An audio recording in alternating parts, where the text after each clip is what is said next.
అందరికంటే శ్రేష్టమైనటువంటి క్రీస్తు నామమును బట్టి ప్రార్థించి వేడుకొంచున్నాను పరమ తండ్రి. ఆమేన్. Thank you. గారికి వందనాలు చెల్లించుకుంటున్నాము. మన మధ్య ఉన్న అన్నయ్య గారు మనతో వాటి మాటలు పంచుకోవాలని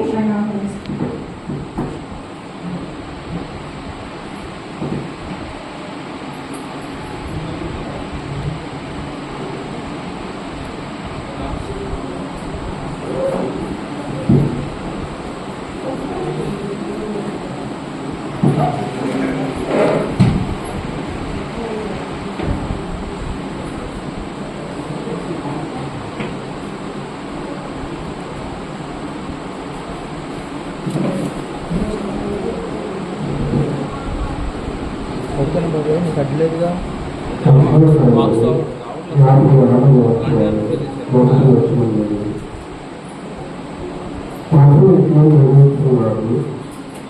నేను నీతి న్యాయాన్ని కాకుంటుంది, నేను సత్వరమే రక్షించును. నా ప్రజలను ప్రస్తుతము విశ్రాంతి దినము అభ్యంతరం చేయక దానిని పాటించు వారిని వేడుకున్నాను. చదువులను పాల్గొని వారిని నేను ఆశ్రయించబోతున్నాను. ప్రభు ప్రజలను చనిపోయిన అన్యజాతికులను ఎవరు ప్రభుత్వ ప్రజల సమాజం నుండి నన్ను బహిష్కరించును అని తలంపకుండా నపుంసకుడు ఎవరు నేను ఎదురు చూపున్నానని చెప్పకుండా ప్రభు నన్ను అపస్తులకు చేపడుతున్నాను. నేను నా విశ్రాంతి గుణమును పాటించును, నా చిత్తుల ప్రకారం జీవించి నా నిబంధనలను అనుసరించును. అప్పుడు నా దైవాలయములను నా ఆవరణములను కుమారులు కుమార్తెలు కలిగినప్పటికంటే నీటిని ప్రభు నీకు చిరస్మరణీయముగాను మరియు ఎప్పటికీ కుటుంబమైన విధానం పెట్టుచున్నాను. నా ప్రజలను నీ నామము స్మరింపబడు, నీకు ఒక జ్ఞాపక చిహ్నము నెలకొనదు. నీకు బిడ్డలు కలిగినప్పటికంటే నీ బిడ్డలుగా నీ ఎక్కువ కాలము స్మరింపబడుతుంది. జనులు నేను ఏనాటికని విస్మరింపడు. ప్రభు ప్రజలను చేసి ఆయనను ప్రేమించి సేవించి ఆయన విశ్రాంతి గుణములను పాటించి నిబంధనలను అనుసరించడు అన్ని జాతి ప్రజలకు ప్రభు ఇట్లు చెబుతున్నాడు. నేను నిన్ను నా పవిత్ర పర్వతములకు కొనివచ్చును, నా ప్రార్థన నందున నిన్ను సంతోషకృతులను గావించును.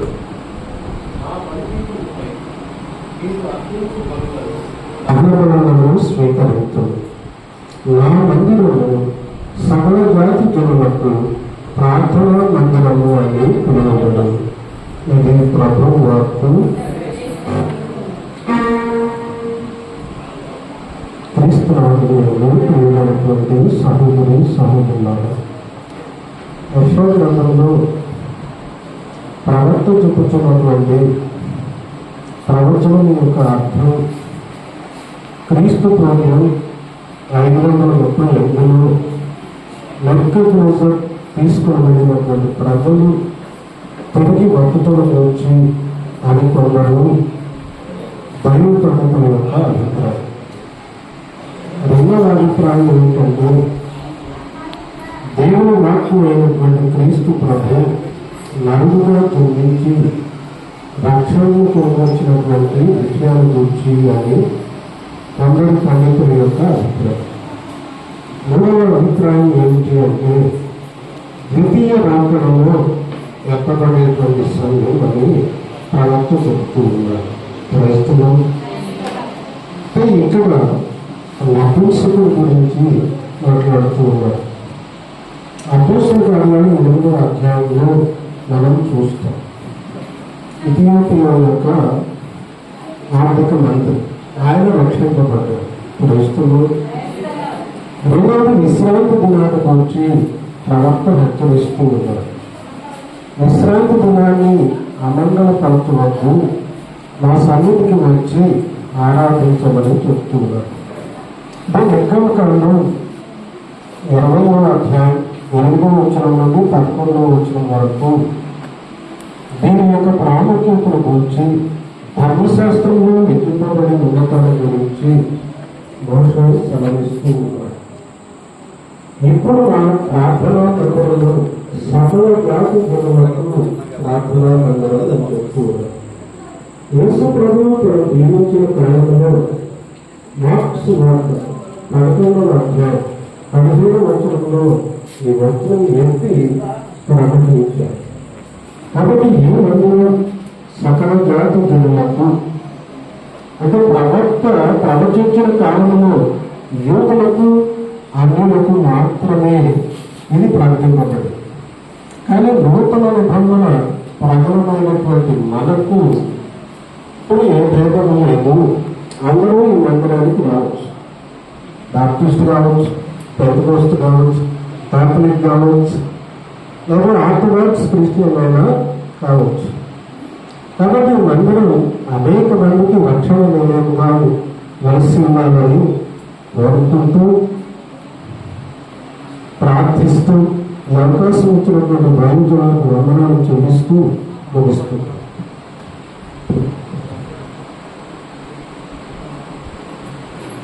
ఆయన రాకడలో దేవుడు సంఘంగా ఎత్తబడాలని అయ్యగారు చెప్పిన మాటలను బట్టి దేవుని మనకి వందనాలు చెల్లించుకుంటున్నాము. ఈ సమయంలో ఒక పాట మాత్రమే పాడుతున్నాం, ఎందుకంటే సమయం 7:30 అయిపోయింది. కాబట్టి మరి అందరికీ తెలిసిన పాట, నీవు నా తోడు ఉన్నావయ్యా. నిజమే, యేసయ్య మన తోడుంటే కష్టాలలో అయినా నష్టాలలోనైనా ఆయనే మనకి ఆశ్రయము అని. కాబట్టి మన మధ్య ఉన్న సహోదరుడు రాజేష్ వచ్చి నీవు నా తోడు ఉన్నాయని పాడు.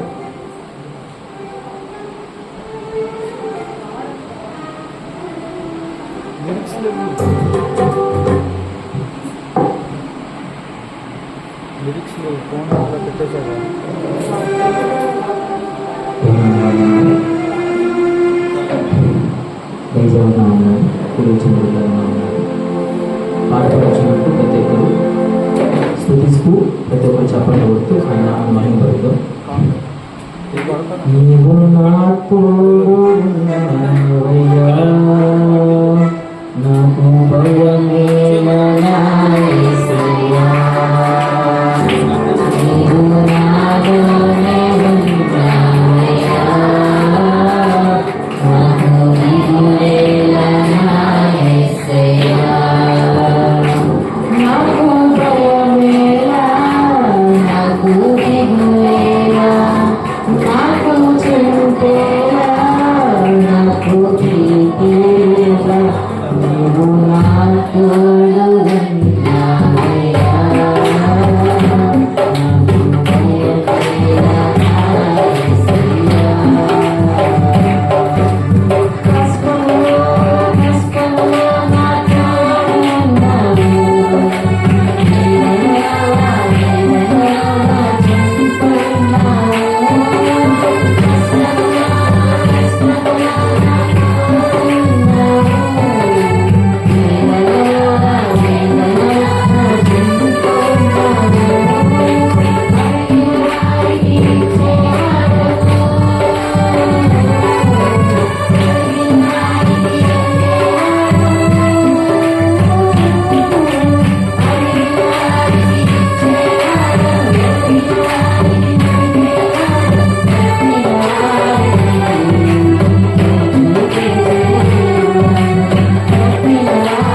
మహిమ కలిగిన గాక.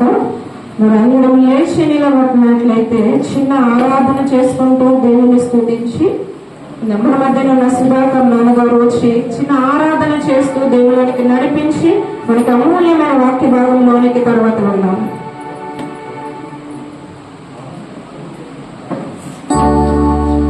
అందరం కళ్ళు మూసుకున్నట్లయితే సర్వశక్తి కలిగిన దేవుడు ఆయన మనం ఆరాధిస్తాము.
अबे आप ना अबे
ఎవరైనా ఉంటే వెనకాల్సి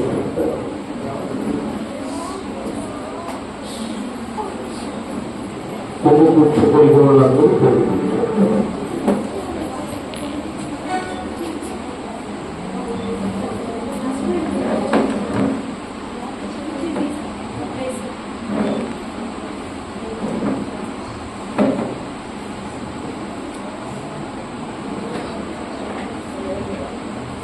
కొన్ని నిమిషాలు హృదయపూర్వకంగా దేవుని ఆరాధిద్దాం.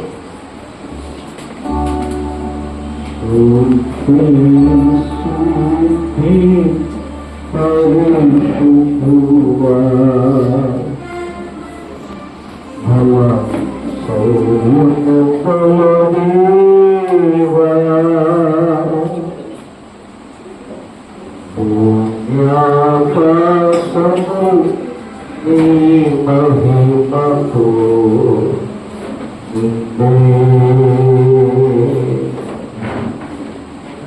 అందరూ చెప్తాం, చేతులు జోడించి చెప్తాం. శుద్ధి శుద్ధి పరిశుద్ధుడా భవ సౌమ్యముగల దేవా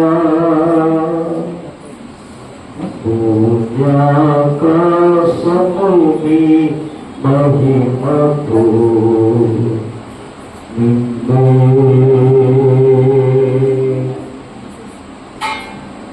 ఓసారి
పరిశుద్ధులు మేము కూడా పరిశుద్ధంగా ఉండాలని నువ్వు మాకు ఆజ్ఞాపించాలి. బట్టి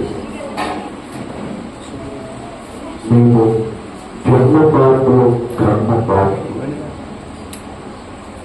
మేము పరిశుద్ధంగా ఉండడానికి మీ కుమారుడు మా రక్షకుడైన యేసుక్రీస్తు ప్రభువుని ఈ లోకానికి పంపించి ఒక గొప్ప పిల్లవాడిని ఓడించి ఆయన రక్తం చోట నా తల్లి పాపాన్ని కడిగి మమ్మల్ని పరిశుద్ధపరుస్తున్నందుకు మీకు స్తోత్రాలు.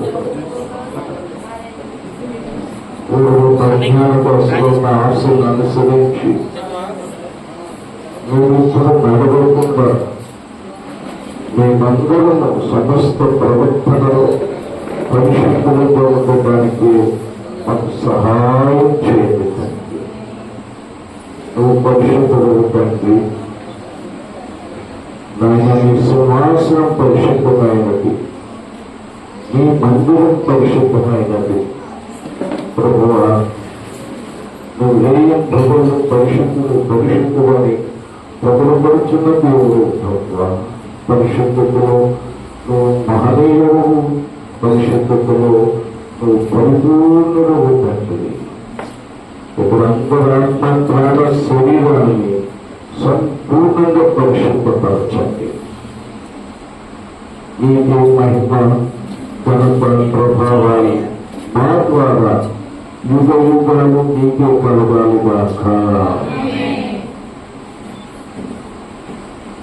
ఆయన సార్వభౌముడు, ఆయన సర్వోత్తమీయాన్ని, ఆయన సర్వవ్యాప్తి, సర్వశక్తిమంతుడు, సర్వోన్నతుడు, సార్వభౌముడు,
నీవే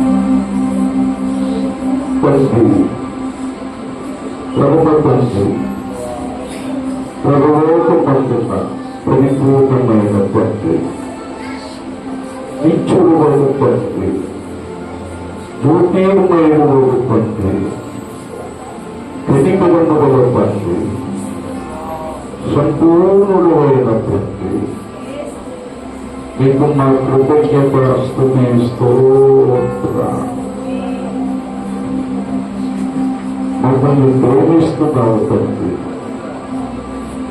మమ్మల్ని ప్రేమించాడు తండ్రి, మమ్మల్ని ప్రేమిస్తూనే ఉన్నాడు తండ్రి. మీ ప్రేమ శాశ్వతమైనది, మీ ప్రేమ పరిపూర్ణమైనది, మీ ప్రేమ మా ఎడల ముఖ్యతగా ఉంచినందుకు స్తోత్రం.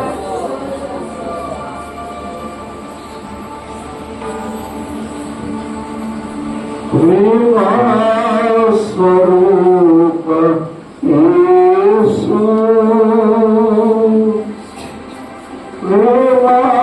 స్వరూప యేసు, స్వరూప యేసు,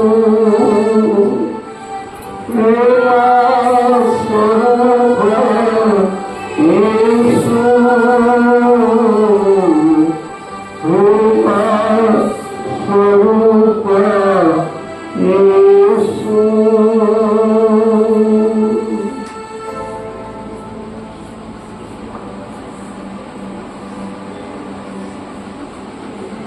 మమ్మల్ని ప్రేమించావు ప్రభువా, ప్రేమిస్తూనే ఉన్నావు ప్రభువా. నీ ప్రేమ నా మీద శాశ్వతంగా ఉంచావు ప్రభువా. నీ ప్రేమ పరిపూర్ణమైనది తండ్రి. నీ ప్రేమ అంతర్యమైనది, నీ ప్రేమ అంతము కానిది, నీ ప్రేమ ఆశ్చర్యమైనది. నీకు మా కృతజ్ఞత స్తుతి స్తోత్రాలు. యేసు ప్రభువా, నీకు మా కృతజ్ఞత స్తుతి స్తోత్రాలు. మీ అనాది సంకల్పంలో ఉన్న మీ భాషలను పరిశీలించుకోవాలని బట్టి మీకు స్తోత్రాలు. వారి భక్తుల రవి కుమారి వారిని బట్టి కూడా మీకు స్తుతి స్తోత్రాలు. ఆ భక్తులు ప్రేమించినప్పుడు కుమారుని బట్టి కూడా మీకు స్తుతులు స్తోత్రాలు. ఈ సేవ చేయాలని ఆసక్తి అప్పుడు పెట్టి ప్రభుత్వానికి ఈ మందిర నిర్మాణం కూడా జరిగించినందుకు స్తోత్రాలు. ఈ పనిలో చేసి ప్రభు ఈ రోజు నేను చూసుకునే మందిరాన్ని చక్కగా తీర్చిదిద్దిన ప్రభుకుమారి వారిని బట్టి మీకు స్తోత్రాలు. వారి భార్యతో కలిసి గ్రౌండ్ వర్క్ చేస్తూ ఇది ఇంకా మహిమపరిచేలాగా చేయబట్టి పిల్లలు పరిపన్ని బలాంతరించి పిల్లలతో పాటు పిల్లలు వాడబడేలాగా చేయబట్టి ఈరోజు ఇచ్చిన సేవకులు పెద్దలు సేవకురాన్ని ప్రభా పేరు పేరున జీవించండి. వచ్చినటువంటి వారి బంధుమిత్రుల్ని, విశ్వాసుల్ని, అభిమానులు కూడా అందరినీ దీవించండి. ఇంతవరకు చెప్పబడిన మాటలు ప్రభు అందరిలో ప్రవర్త చేయండి. ఈ సమయంలో మరికొంతసేపు అందరితో మాట్లాడండి. మళ్ళీ ఈ కార్యక్రమం అయ్యాక గృహంలోకి కూడా చేసి ఈ కుటుంబాన్ని దీవించి ప్రోగ్రాంలో వెళ్ళడానికి కూడా సహాయం చేయండి. యేసు నామంలో వేడుకుంటున్నాను తండ్రి, ఆమేన్. అందరూ కూర్చోండి.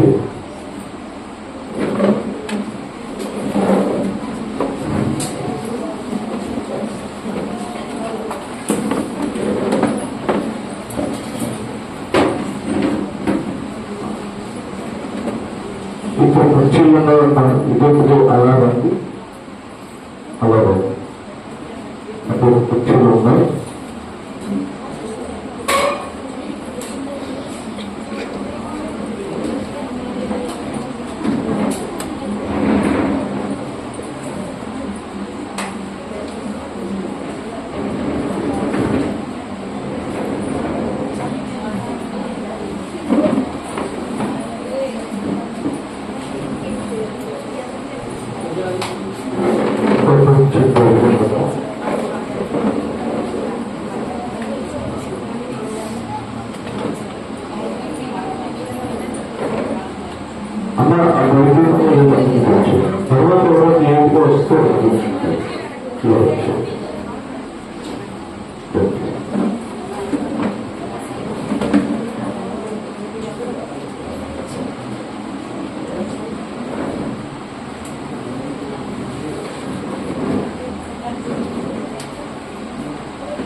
వస్త్రాలను నిలబడిపోవడంగా ఎవరికి ముందుకు వచ్చేది దయచేస్తూ ఆ చెడు చెడు ఎవరికి పెట్టారు.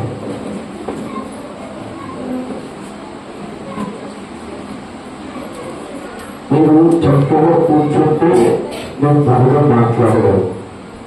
నేను చెప్పినప్పుడు లోపలిపోవచ్చు.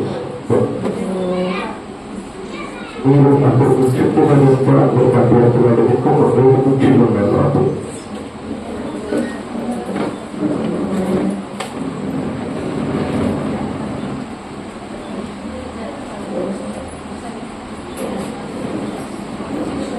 అదే వెళ్ళిపోతుంది.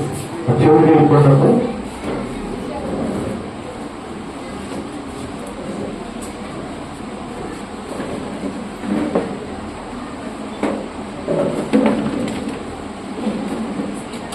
చిన్నపిల్లలు వచ్చింది ఇంటికి ఇంకొక చెప్పారు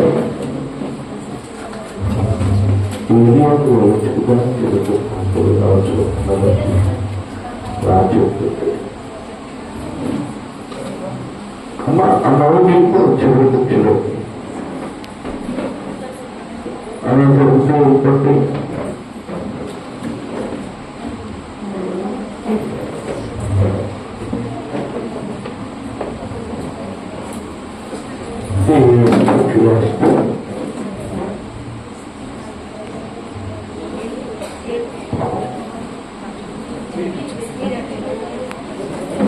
సాక్షి చెప్తారు.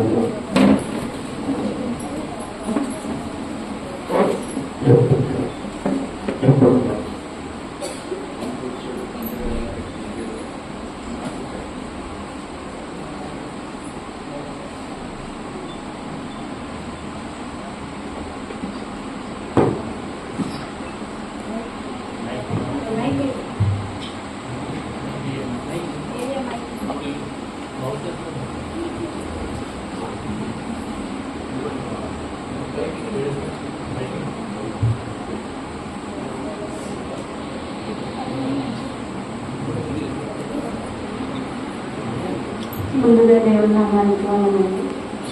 నాన్నగారికి ఇక్కడున్న పాస్టర్ గారికి వచ్చిన మీ అందరికీ నా వందనాలు.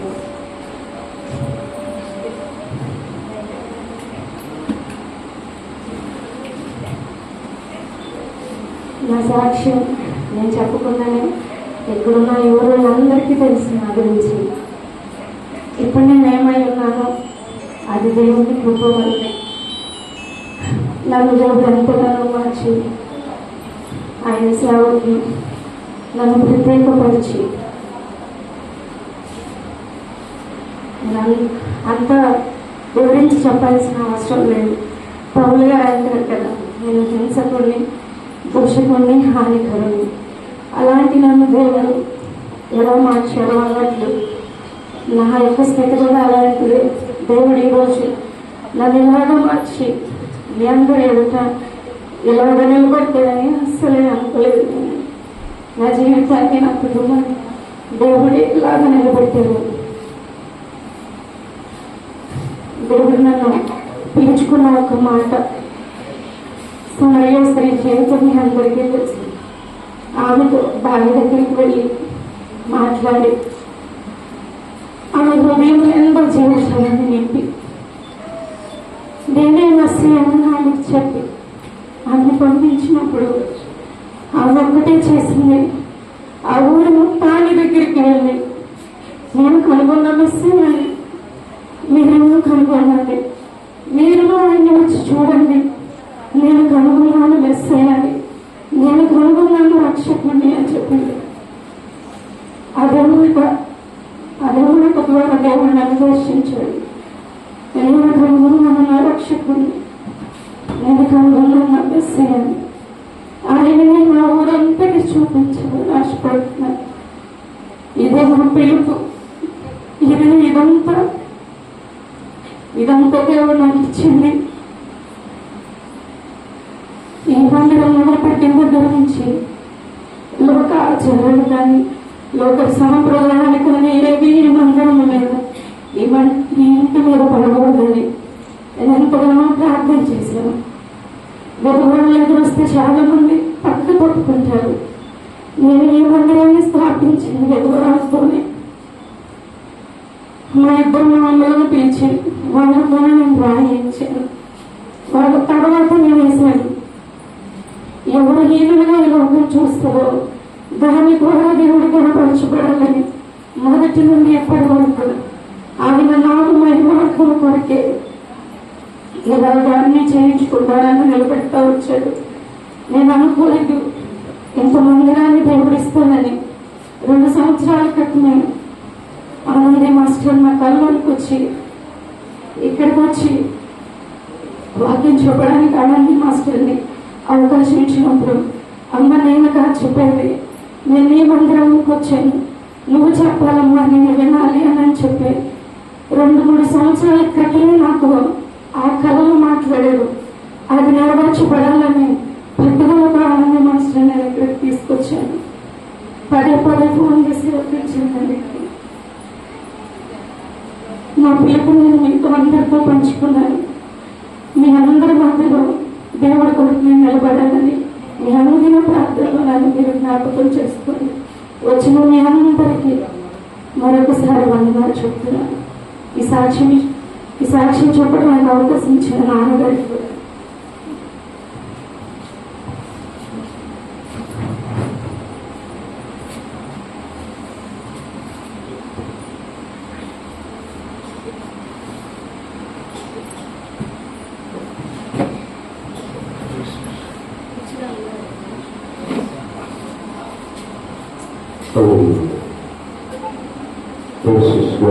సాక్ష్యాన్ని సాక్షి స్తోత్రాలు చేయండి.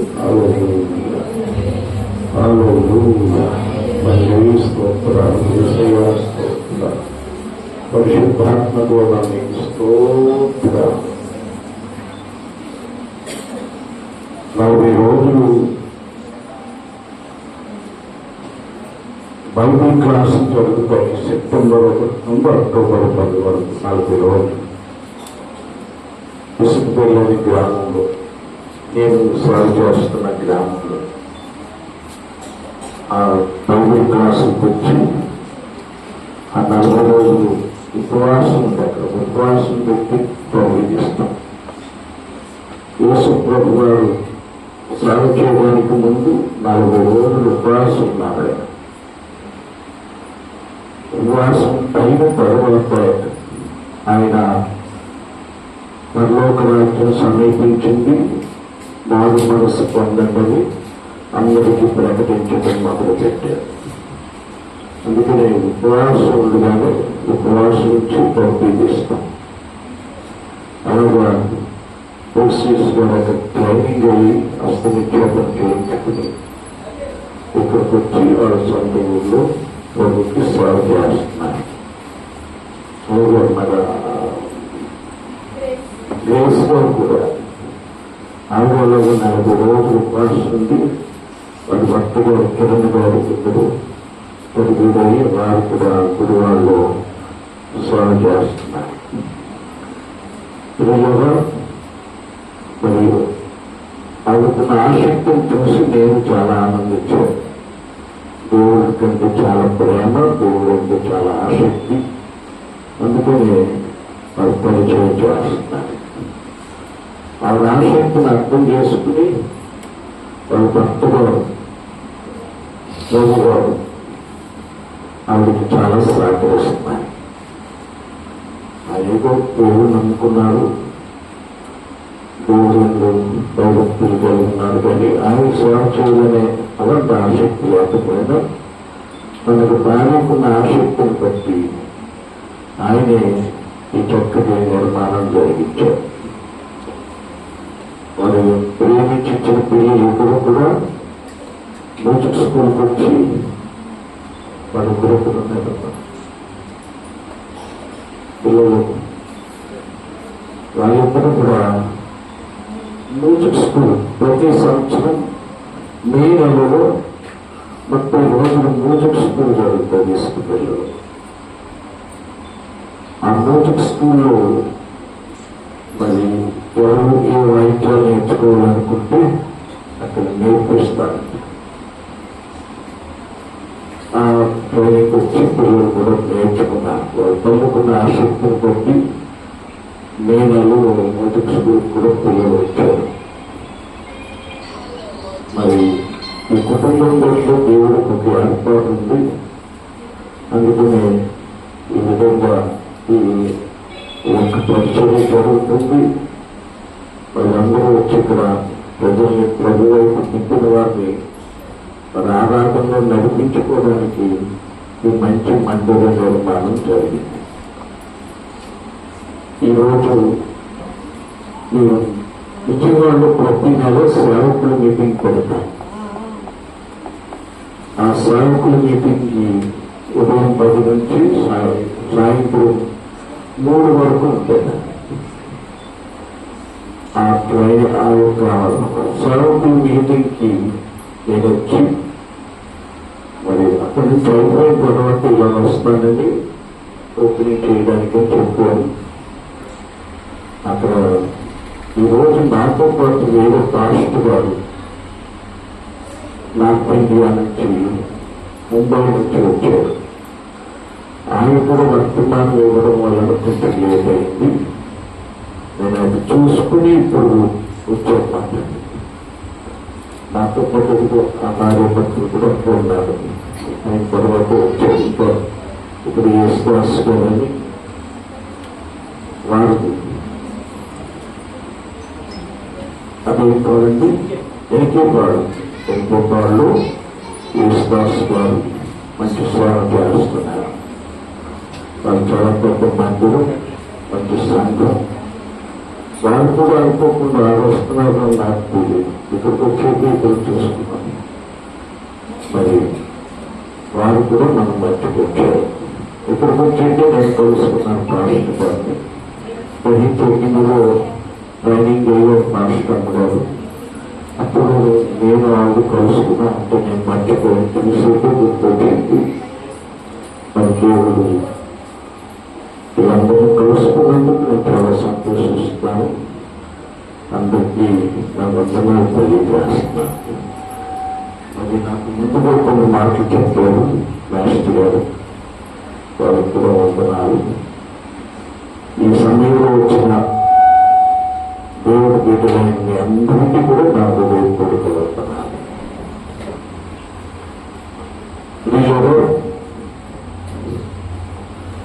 దేవుడు వాక్యంలో వెళ్ళకుండా నా గురించి కొన్ని మాటలు వినండి.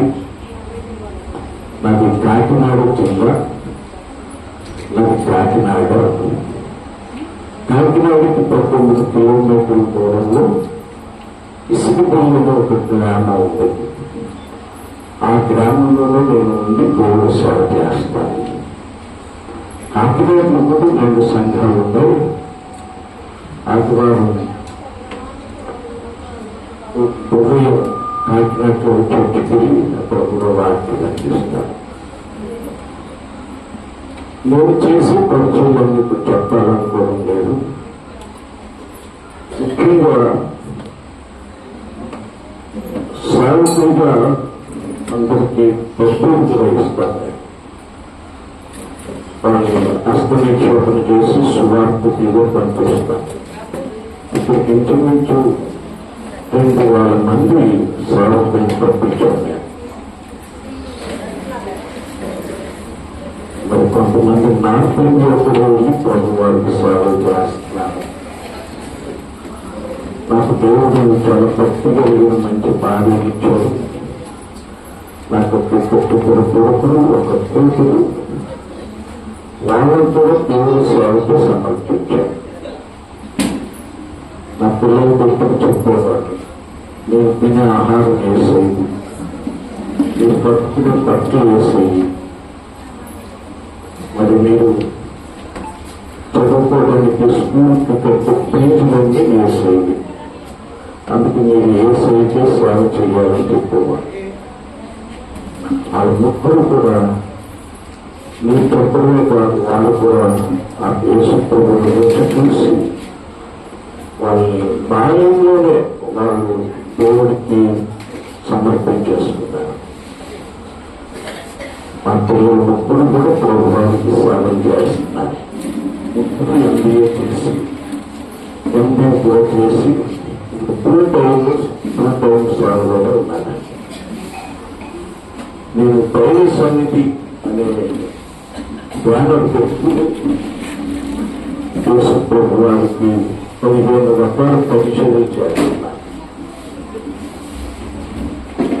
స్త్రీలో మీ ప్రాంతానికి వచ్చినందుకు ఈ లోపలికి రావడంతో మొదటిసారి ఈ జనవరి మాసం ఉంటాను. ఇంకా చుట్టుపక్కల చాలా చోట్ల పెట్టుకోవాలి. ఈ గ్రామంలో ఇదే మొదటిసారి ఈ మధ్యకి వచ్చినందుకు, ఈ ప్రాంతానికి వచ్చినందుకు కూడా చాలా సంతోషిస్తున్నాను. మనం ఒక వాక్యం విని ఆ తర్వాత ప్రార్థన చేసుకుని పైన ఇల్లు పట్టుకున్నారు. అది కూడా ఓపెనింగ్ చేసి అప్పుడు వాళ్ళ మీరు పెట్టి ఇంటి తీసుకుని మనం అందరూ సెలవు తీసుకొచ్చాం. హల్లెలూయా. ఈ బైబిల్లో ఒక మూల వాక్యం ఉంది. ఆ వాక్యాన్ని మనం అందరం చదువుతున్నాం. యోహాను సువార్త 3వ అధ్యాయం 16వ వచనం. దేవుడు లోకమును ఎంతో ప్రేమించెను. కాగా ఆయన తన అద్వితీయ కుమారుడుగా పుట్టిన వాడి యందు విశ్వాసముంచు ప్రతివాడును నశింపక నిత్య జీవము పొందునట్లు ఆయనను అనుగ్రహించెను. ఈ బైబిల్ అంతటికీ ఈ వాక్యం మూల వాక్యం అండి. యోహాను సువార్త 3:16. ఈ వాక్యము తెలియని వారు ఎవరు ఉండరు. ఒకవేళ ఈ వాక్యాన్ని విని ఉండకపోతే ఈ రోజు మీకోసమే దేవుడు మాట్లాడుతున్నాడేమో. హల్లెలూయా. బైబిల్ మనకి దేవుడు ఉన్నాడు అని చెప్తుంది. దేవుడు లేడనే వాళ్ళు బుద్ధిహీనులు కొందరున్నారు. బైబిల్ చెప్తుంది దేవుడు లేడనే వాళ్ళందరూ కూడా బుద్ధిహీనులే. దేవుడు ఉన్నాడు, అయితే ఆ దేవుడు ఒక్కడే లేదు. ఆ దేవునికి ఒక కుమారుడు ఉన్నాడని ఈ వాక్యం చెప్తుంది. దేవుడు ఉన్నాడు, దేవునికి ఒక కుమారుడు ఉన్నాడు. ఆ దేవుడు తండ్రి ఈ లోకాన్ని ఎంతో ప్రేమిస్తున్నాడు. బైబిల్ చెప్తుంది దేవుడు ప్రేమై ఉన్నాడు. దేవుడు ప్రేమాస్వరూపి. దేవుడు ప్రేమకు ప్రతిరూపం. దేవుడు ప్రేమిస్తాడు, ప్రేమిస్తూనే ఉంటాడు. ఆయన ప్రేమ శాశ్వతమైనది. ఆయన ప్రేమ పరిపూర్ణమైనది. దేవుడు ఈ లోకాన్ని ఎంతో ప్రేమిస్తున్నాడు. ప్రేమించి వీళ్ళ ప్రేమంటే నోటితో చెప్పే మాట కాదు, అది క్రియతో చూపిస్తూనే ప్రేమ అవుతుంది. చూడండి, ఎవరైనా ఆకలితో ఉన్నారు అనుకోండి, భోజనం చేయండి అంటే అది ప్రేమ అవుతుంది. ఆకలితో ఉన్నట్టున్నారు, భోజనం చేయండి అంటే ప్రేమ అవుతుంది. ఒక ప్రేమతో అన్నం పట్టుకెళ్ళి మీరు చాలా ఆకలితో ఉన్నట్టున్నారు, ఈ భోజనం చేయండి అని ఇస్తే అది ప్రేమ అవుతుంది. ఎవరైనా చలిలో ఉన్నారు అనుకోండి, అయ్యో చలిలో ఉన్నట్టున్నారు, దుప్పటి కప్పుకోండి అంటే ప్రేమ అవుతుంది. ఒక దుప్పటి పట్టుకెళ్ళి మీరు చలిలో ఉన్నారు, ఇది కప్పుకోండి అని ఇస్తే అది ప్రేమ అవుతుంది. బైబిల్ చెప్పే ప్రేమ నోటి మాటతో చెప్పేది కాదు, క్రియతో చూపించే ప్రేమ. మనం కూడా ప్రియులరా ఆ దైవికమైన ప్రేమ కలిగి ఉండాలి. దేవుడు ఆజ్ఞది, మీరు దేవుణ్ణి ప్రేమించాలి. అటువంటిది ఇంకో రెండో ఆజ్ఞ ఏంటంటే నిన్ను వాళ్ళే నీ పొరుగు వాళ్ళని కూడా ప్రేమించాలి. ఈ ప్రేమ అనే మాటతోటే బైబిల్ అంతా ఇప్పుడు పోయిందండి. ఈ బైబిల్ నిండు మనకి ఈ బైబిల్ చెప్పే లక్ష్యం ఏంటంటే మనము ప్రేమించాలి. మన దేవుడు ప్రేమిస్తున్నాడు కనుక మనము ఆయన్ని ప్రేమించాలి. దేవుణ్ణి ప్రేమించాలి. దేవుడు తన పోలికలో తన స్వరూపంలోనే మనుషుని చేసుకున్నాడు కాబట్టి ప్రతి మనిషిని ప్రేమించాలి. ఆ ప్రేమనే మాటతోటే బైబిల్ అంతా ఎగిరిపోయిందండి. దేవుడు ప్రేమిస్తున్నాడు. ప్రేమించి ఆయన చేసిన క్రియ ఏంటంటే ఆయనకి ఒకే ఒక కుమారుడు ఉన్నాడట. అదిగాక రాయబడింది అద్వితీయ కుమారుడు. అద్వితీయుడు అంటే ఇంక ద్వితీయుడు లేడు. చూడండి, ఒక తండ్రికి ఒక ఇద్దరు కుమారులు ఉన్నారు అనుకోండి. పెద్దవాడిని జ్యేష్ఠ కుమారుడు, చిన్నవాడిని కనిష్ట కుమారుడు అంట. ఒకే ఒక కుమారుడు అంటే ఏకైక కుమారుడు అంట. మరి దేవుడికి కూడా ఒకే ఒక కుమారుడు, అందుకనే అద్వితీయ కుమారుడిని రాశాడు ఈ యోహాను సువార్త 3:16. దేవుడు లోకాన్ని ప్రేమించి ఈ లోకంలో ఉన్న మనుషులందరికీ నిత్య జీవం కలగాలని మన అద్వితీయ కుమారుడిని అనుగ్రహించాడు. దేవుడు తన అద్వితీయ కుమారుడిని మనుషులందరికీ నిత్య జీవం కలగడానికి అనుగ్రహించాడు.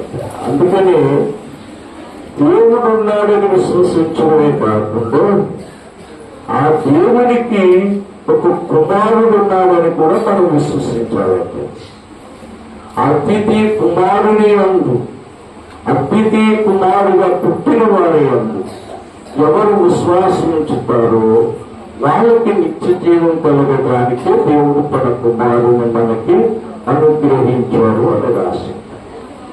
అంటే దేవుని ఒక్కనే మనం నమ్మకూడదు, దేవుని యొక్క కుమారుని కూడా నమ్మాలి. దేవుడు ఉన్నాడంటే నమ్ముతాం, కానీ దేవుడికి ఒక కుమారుడు ఉండడం ఏంటి అని చాలా మంది అభ్యంతరపడుతున్నారు నమ్మటానికి. దేవుడికి కుమారుడు ఉండటం ఏంటి? దేవుడికి కుమారుడు ఉన్నాడంటే తప్పకుండా భార్య కూడా ఉండాలి అని అభ్యంతరపడుతున్నారు, నమ్మలేకపోతున్నారు. యేసు ప్రభు కూడా చెప్పారు. చూడండి, యేసు ప్రభు కూడా చెప్పారు. యోహాను సువార్త 14:1 మీ హృదయాన్ని కలవరపడవద్దండి. దేవుడు ఒక్కడే మీరు నమ్ముతున్నారు కాబట్టి నేను ఇప్పుడు చెప్పే మాటకి కలవరపడకండి. దేవుడు ఉన్నాడని నమ్ముతున్నారు, నమ్మండి, నేను ఒప్పునటం లేదు. ఆ దేవుడికి ఒక కుమారుడు కూడా ఉన్నాడు, ఆయనే నేను. నన్ను కూడా విశ్వసించాలి అని చెప్పాడు. చూడండి, మీ హృదయాన్ని కలవరపడగలకండి. దేవుని యొక్క విశ్వాసం ఉంచుతున్నారు, నాయందు విశ్వాసం ఉంచాలి. విశ్వాసం ఉంచుతున్నారు మీరు దేవుడి యందు. మీరు విశ్వాసం ఉంచాలి. ఆయన యొక్క విశ్వాసం ఉంచుతో నేను చెప్పడం లేదు. ఆయన వైపు మీరు విశ్వాసం ఉంచాలని రెండు అంకెసి కింద రాశారు మాట. దేవుడి యొక్క విశ్వాసం ఉంచుతున్నారు, ఆ దేవుడి యొక్క విశ్వాసం ఉంచాలి. అలాగే నా యందు కూడా విశ్వాసం ఉంచాలి. మీరు ఎంతమంది దేవుడిని నమ్ముతున్నారు? ఇక్కడికి వచ్చిన వారు అందరూ నమ్ముతున్నారు కదా. మరి ఎంతమంది ఆ దేవుడికి ఒక కుమారుడు ఉన్నాడు, ఆయన యేసు ప్రభు అని ఎంతమంది నమ్ముతున్నారు? అందరూ నమ్ముతున్నట్లయితే ప్రియులారా, ఆ యోహాను సువార్త 3:16 దేవుడు అంటున్నాడు, దేవుడు లోకాన్ని ఎంతో ప్రేమిస్తున్నాడు, తన అద్వితీయ కుమారుడిగా పుట్టిన వారి యందు విశ్వాసం ఉంచున్నాడు, ప్రతి వాడు కూడా నశింపక నిత్య జీవం పొందినట్లే దేవుడా కుమారుని అనుగ్రహించాడు. ఆ కుమారుడి యందు విశ్వాసం ఉంచితే మనం నశించిపోకుండా నిత్య జీవం పొందుతాం. మనం ఎందుకు నశించిపోతున్నాం? అసలు మనం ఎందుకు నశించిపోతున్నాం? మనము నశించిపోకుండా నిత్య జీవం పొందాలని దేవుడు తన కుమారుణ్ణి మనకు అనుగ్రహించాడండి. లోకస్తులు దేవుడు ఉన్నాడంటే మేము నమ్ముతాం, అన్ని మతాలు ఒప్పుకుంటున్నాయి దేవుడు ఉన్నాడని. అంటే దేవుడికి ఒక కుమారుడు ఉన్నాడంటే మాత్రం ఏ మతస్థులు ఒప్పుకోవడం. దేవుడు ఉన్నాడంటే మేము నమ్ముతాం, కానీ ఆ దేవుడికి ఒక కుమారుడు ఉన్నాడంటే మేము నమ్మాలి. ఎందుకు నమ్మడం లేదంటే, ఈ సృష్టిలో ఒక బిడ్డ జన్మించాలంటే ఏం జరగాలి? స్త్రీ పురుషులు ఇద్దరు కలవాలి. స్త్రీ పురుషులు కలయిక ద్వారానే బిడ్డ పుడతాయి. స్త్రీ పురుషులు కలయిక లేకుండా పిల్లలు పుట్టరు. అందుకని ఈ స్త్రీలింగం పురుషుడి లింగం ఆ 2 లింగాలు కలిస్తేనే పిల్లలు పుడతారు. అలాగా మనుషులకే కాదు, జంతువులకు కూడా అంతే. అందుకని అన్ని ఆడ మగ అలాగే పెట్టించాడు దేవుడు. సృష్టిలో ప్రతిదీ కూడా ఆ కలయిక ద్వారానే పుడతారు. ఆడ మగ కలయిక ద్వారానే పుడతారు. అందుకని మేము దీన్ని అంగీకరించాం. దేవుడికి భార్య లేదు, ఉంటే మరి ఆ భార్య ఎవరు అన్నాడు. మరి ఎలా పుట్టాడు యేసు ప్రభు? అందుకే యేసు ప్రభు గారు ఒక మాట చెప్పారు చూడండి, మత్తయి సువార్త 22వ అధ్యాయం 29వ వచనం.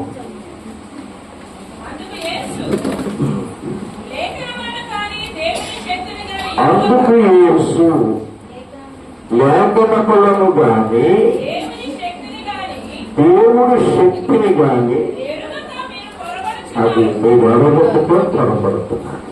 మనం ఒకటి లేఖనాలు బాగా ఎదగాలి. 2 దేవుడి శక్తిని ఎదగాలి. దేవుడు ఎంత శక్తిమంతుడంటే శూన్యంలోనే సమస్తం కలిగేశాడు. అంత శక్తిమంతుడు. శూన్యంలో, నిరాకారంలో ఆయన సమస్తము కలిగేశాడు. ఆయన నోటి మాట ద్వారా అంత శక్తిమంతుడు. అది మనము ఎదగాలి. నేను లేఖనాలు ఎదగాలి. లేఖనాలు మనకి ఎన్నున్నాయి? ఈ బైబిల్లో 66 పుస్తకాలు ఉంటాయి. ఒక్కొక్క పుస్తకాన్ని ఒక్కొక్క లేఖనం అంటారు. అంటే ఎన్ని లేఖనాలు? 66 లేఖనాలు ఉన్నాయి. ఈ 66 లేఖనాల్ని మనం చదవాలి. చదివే వల్ల అర్థం అవ్వండి. అందుకే బోధించమని పెట్టాడు దేవుడు.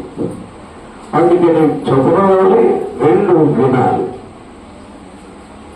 చదివితే కొన్ని అర్థమవుతాయి, కానీ అన్ని అర్థం. అందుకనే వినాలి. 3వది ఆ వాక్యాన్ని పరిశోధన చెయ్యాలి. ఇక్కడ ఈ చదివిన వాక్యాలు, విన్న వాక్యాన్ని పరిశోధన చెయ్యాలి. తర్వాత ఆ వాక్యాన్ని ధ్యానం చేయాలి. 5వది ఆ వాక్యాన్ని కంఠస్థ చేయాలి. 6వది ఆ వాక్యాన్ని ముందు మనం పేర్కొనాలి. ఏడవది అందరికీ ప్రకటన చేయాలి. ఆ వాక్యాలు ఎంతో మందికి తెలియక నశించిపోతున్నారు. అందుకనే మనం అందరికీ ప్రకటన కూడా చేయాలి. ప్రియులారా, దేవుడు ఈ భూమి నిరాకారంగా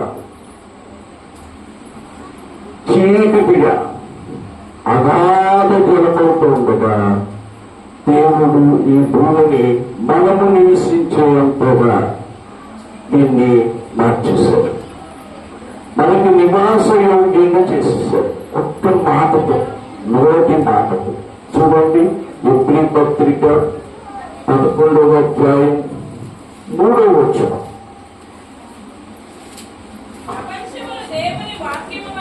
ప్రపంచాలన్నీ దేవుడు వాక్యము వలన నిర్మాణమైనవని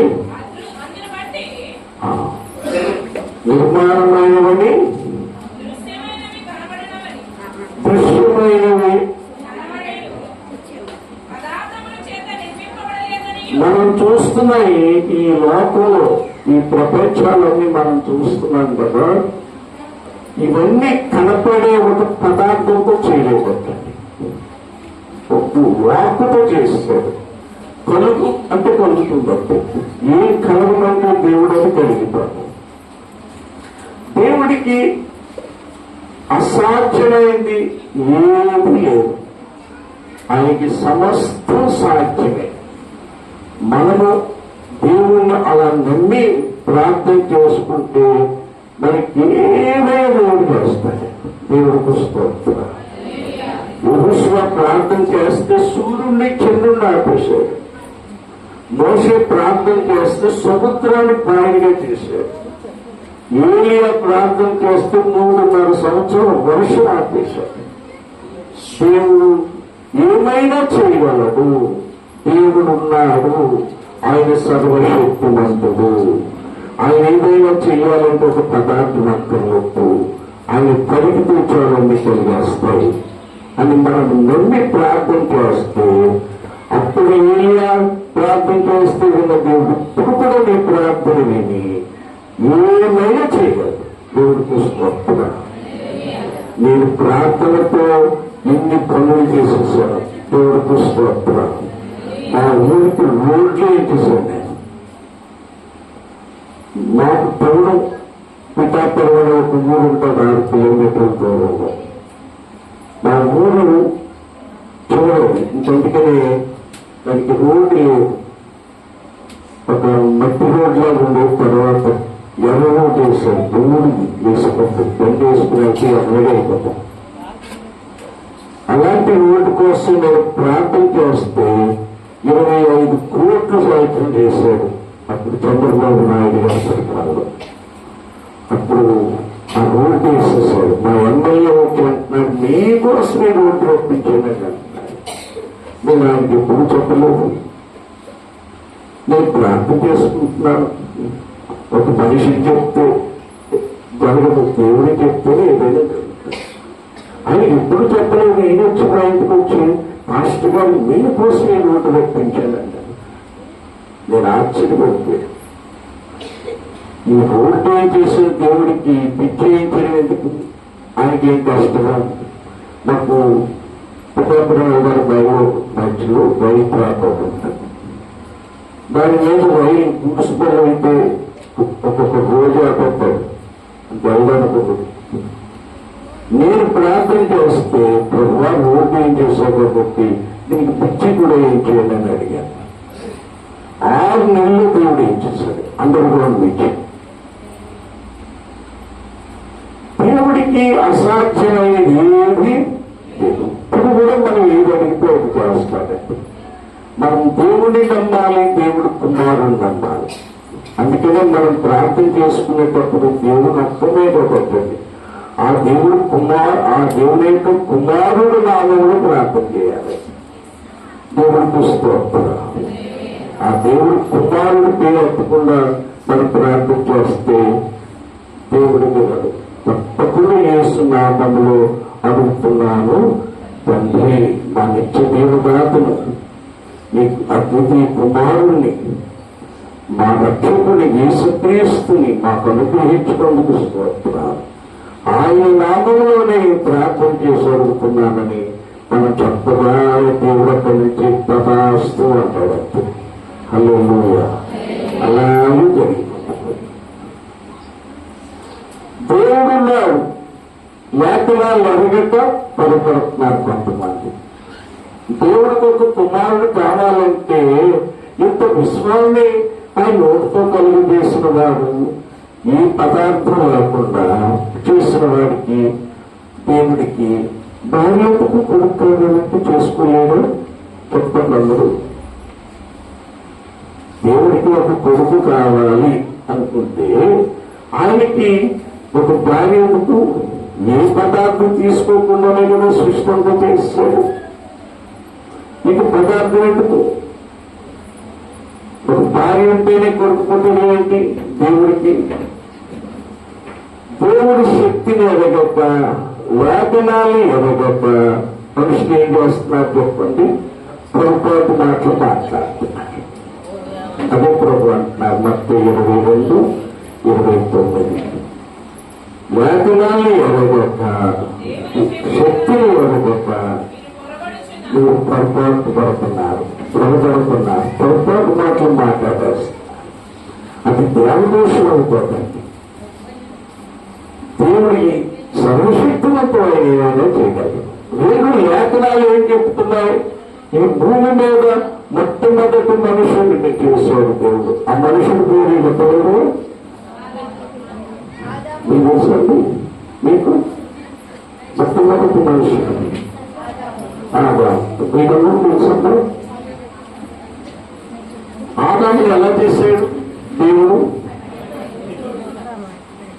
అమ్మ లేకుండా నాన్న లేకుండా చేశాడు. అది మీకు పట్టవలసిన ఆలస్యం. ఎవరు లేకుండా? ఆదాముకు అమ్మ లేదు, నాన్న లేదు. మట్టి తీసుకుని దేహం చేశాడు. అతని నాసికాలంతరంలో దేవుడు తన ఊపిరిని ఊదాడు. ఆ ఊపిరి ఊదగానే అతనిలో కింద జీవం వెళ్ళిందట, ఆత్మ వెళ్ళిందట. జీవం అంటే ప్రాణం, లేకపోతే రక్తం. జీవాత్మని ఆయన నోటి ఊపిరితో ఊపేసేటట్టు. అందుకని మనిషి శరీరం, ప్రాణం, రూపం, ఆత్మ అలా మూడుగా ఉన్నారు. చూడండి, దశలోనిక పత్రిక 5వ అధ్యాయం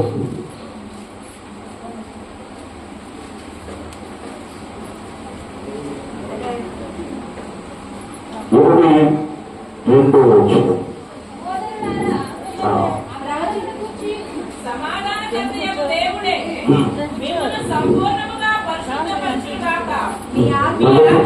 దశలోనికీలకు రాసిన మొదటి పత్రిక 5:23. మీ ఆత్మ జీవం శరీరం. మీ ఆత్మ మీకున్న జీవం శరీరం మన ప్రభు అయిన యేసుక్రీస్తు రాకడంతో నిండారోగ్యంగా సంపూర్ణంగా ఉన్నట్టు కాపాడబడుతుగాక. మనిషిలోకి ఆత్మని జీవం అంటే ప్రాణం, రక్తపు రక్తం ఆయన నోటి ఊపిరితో ఊగేశాడు. మట్టితో దేహాన్ని చేసి ఆయన నోటి ఊపిరితో చేశారు. అందుకని ఆత్మని ఏమంటారు చెప్పండి? ఆత్మ కనపడదండి. గాలి ఎలా కనపడదు, మనిషిలోకి వెళ్ళిన ఆత్మ కనపడదు. హల్లెలూయా. అందుకనే గాలి పోయిందంటారు కొంతమంది. లేకపోతే ఏదైనా ఇంకొక ఆత్మ పట్టుకుంటే గాలి ఎత్తుకుంది అంటారు. వేరే ఆత్మలు ఎవరినన్నా పట్టుకుంటే గాలి ఎత్తుకుందంటారు. వీళ్ళగా గాలి ఎలా కనపడదో ఆత్మ కనపడదండి. అది ఊపిరితో ఊపిరంటే ఆత్మ జీవం. మనిషిని అలా చేశారు. అమ్మలేరు, నానలేరు. ఆదాముకు అమ్మ లేరు, నాన్న లేరు. అమ్మ నాన్నకి దేవుడు. మళ్ళీ అతనికి సాటైన సహాయంగా వీళ్ళిద్దరూ కలిసి ఇంక దేవుడు అవసరం లేకుండా ఇప్పుడే భూమిని నిందించేయాలని ఒక స్త్రీని చేశారు. అతనికి సాటైన సహాయముగా ఒక స్త్రీని చేశారు. ఆ స్త్రీని కూడా ఆ ఇద్దరు అత్తుకుని బాగా కలిసి ఇద్దరు ఏకమై ఉండేలాగా అతను ఎన్నుకుని చేసి స్త్రీని చేశారు. ఆ ఎముక తీయడానికి దేవుడు అతనికి గాయం పెట్టి ఆ గాయంలో చెముకు తీసేసి అక్కడ మాంసం గుర్చేశారు. ఆ తర్వాత ఆ ఎముకని స్త్రీగా చేసి ఆదాము దగ్గరికి వస్తే ఆదాము ఆమెను ఎంత ఎత్తుకుపోయాడంటే, ఇది నా ఎముకలో ఎముక, ఇది నా మాంసంలో మాంసం, ఇది నలుగు నుండి తీయబడినది కనుక దేవుడిని నారి అనబడును అన్నాడు. ఆవిడ ఎంత హత్తుకుపోయాడు. వాళ్ళిద్దరూ ఎంతమంది కుమారుని కుమార్తెలు కన్నారు ఆ లెక్కంతా రాయలేదు బైబిల్లో. మొట్టమొదటి కన్న పిల్లల పేర్లు రాశారు, కయ్యను, ఏబేలు. ఆ తర్వాత ఏబేలు చెట్టుపోతే అతనికి బదులుగా మరో కుమారుని ఇచ్చారని శివుతని పేరు పెట్టారు. ఆ పేర్లే రాశారు కానీ ఇంక మిగిలి రాయలేదు. వాళ్ళకి కుమార్తెల కంటనే ఉన్నారంట. ఏటాటకు పిల్లలు పడతారు.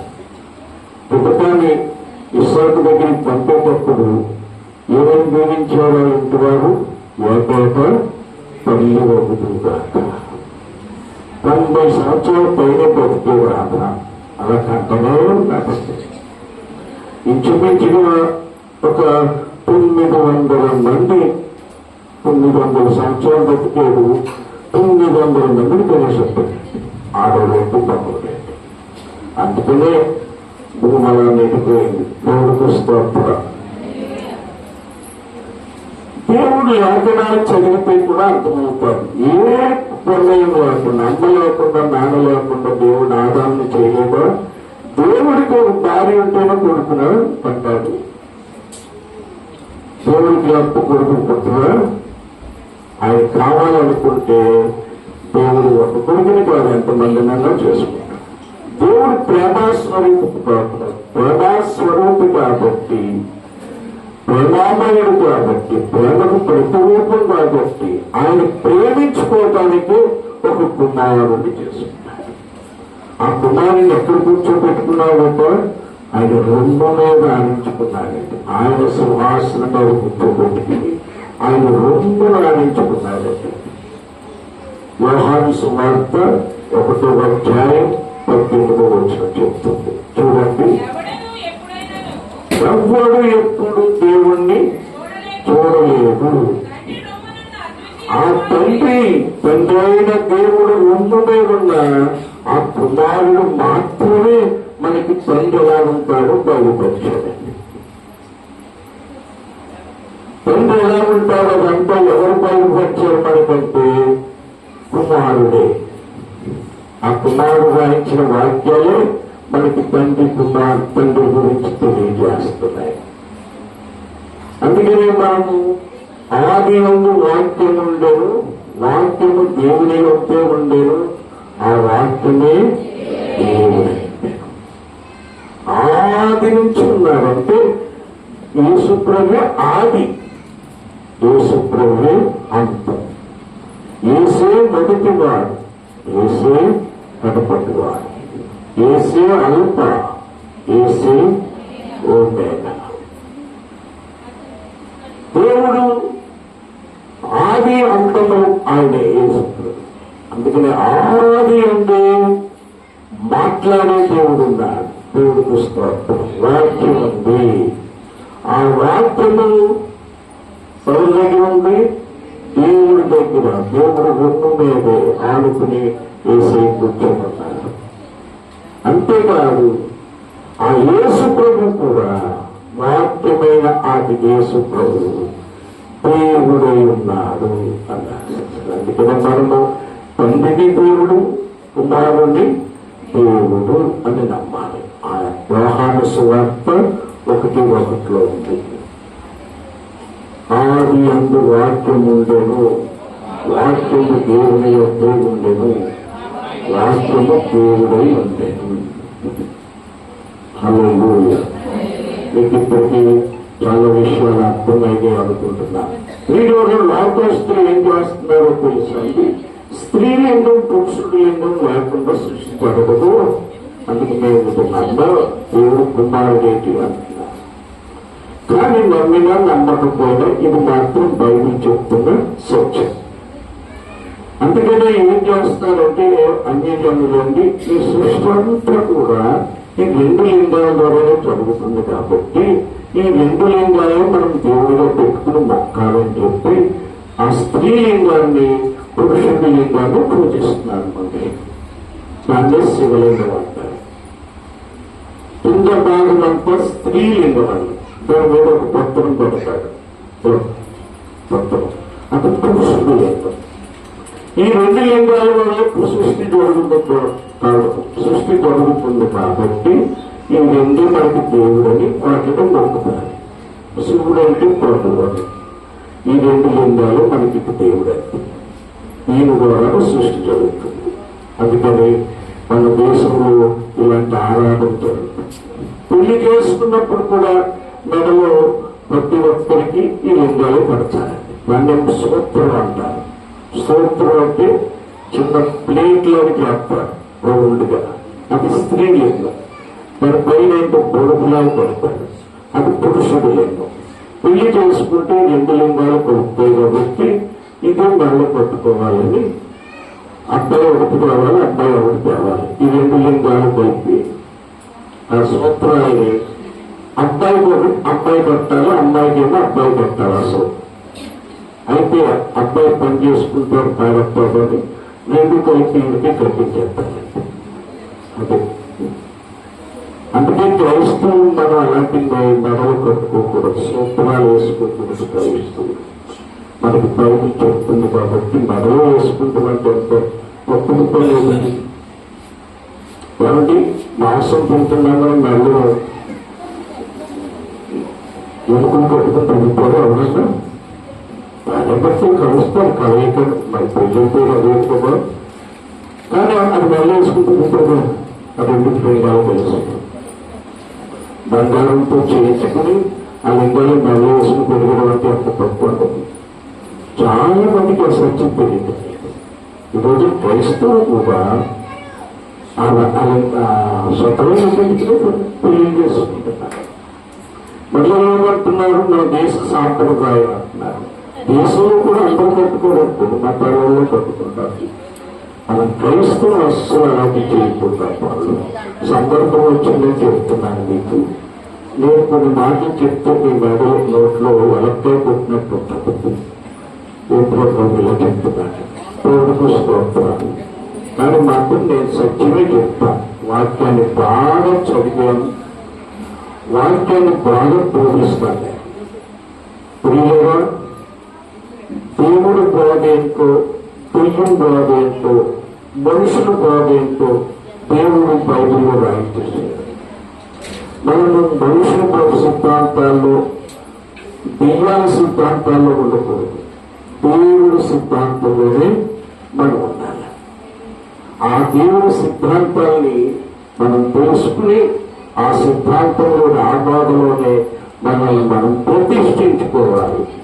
యేసు ప్రభు వారు కూడా తన శిష్యులను అదే కోరారు, తండ్రితో, తండ్రి నీ వాక్యం సత్యం, ఆ సత్యంలోనే వీరిని ప్రతిష్ఠించండి అని చెప్పారు. యోహాను సువార్త 17:19 ప్రియులారా, మనం దేవుని నమ్మాలి, దేవుడి కుమారుడిని నమ్మాలి. అప్పుడే మనకి నిత్య జీవం అండి. మనం ఎందుకు జీవం లేకుండా కొద్ది రోజులే జీవించి చచ్చిపోతున్నామంటే అక్కడ రాయించే వాక్యం, పాపం వలన వచ్చే జీవితం మరణం. మనుషులు పాపం చేస్తున్నారు, ఆ పాపం చేయడం వలన మరణం వస్తుంది. మరణించిన తర్వాత అతని అంతం ఏంటంటే పాతాళానికి వెళ్ళిపోతాడు.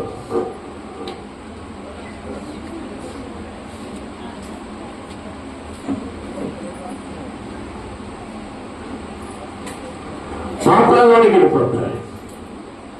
మనుషులందరికీ మరణం వచ్చేట తీర్పు వస్తుందండి. బైబిల్ చెప్పేస్తుంది. ఎప్పుడు పత్రిక 9వ అధ్యాయంలో ఇంటికి వెళ్ళాక చదవండి. మా అబ్బాయి చెవులో ఒక ఊసు ఊదేసి వెళ్ళిపోయాడు. అదేంటంటే మిమ్మల్ని అందరినీ 8 గంటలకు భోజనాలు పెట్టి పంపేయాలని ప్రారంభంగా ఆలోచించమాట. నేనేమో టైం చూసుకోవడానికి ఇక్కడేమో ఇది పెట్టాడు. నేను వాచి పెట్టుకోను. నేనేమో దీన్ని చూసుకోవడం లేదు. ఇక్కడ చివరి ఒక్క మాట ఏంటంటే, పాపానికి వచ్చే జీతమే మరణం. మరణం తర్వాత మనిషి పాతాళానికి వెళ్ళిపోతారు. ఆ తర్వాత మనుషులందరినీ ఒకేసారి ముద్దయ్యాక ఆ తర్వాత తీర్పు తీర్చడానికి వీళ్ళందరినీ బయటికి లేపుతాడు. వాళ్ళందరికీ తీర్పు తీర్చి ఆ తర్వాత నరకాగ్నిలోకి పంపిస్తుంది. అక్కడ అగ్ని ఆగదు, పురుగు చాలదు. ఇక యుగాలు అక్కడ బాధపడాలండి. ఎవరైనా సరే పాపం చేయకుండా మంచిగా ఉన్నారనుకోండి, వాళ్ళకు రక్షణ ఉంటుంది. దేవుణ్ణి ఎరగకపోయినా చూడండి, రోమా పత్రిక. దేవుణ్ణి ఎరిగిన తర్వాత ఆయన నమ్ముకోకపోతే మంచిగా ఉన్నా సరే యేసయ్యను ఎందుకు నమ్మలేదని తప్పకుండా వారికి శిక్ష ఉంటుంది. నమ్మి బాప్తిసం పొందిన వారికి రక్షణ, నమ్మని వారికి శిక్ష అని మార్కు 16:16 ఉంది.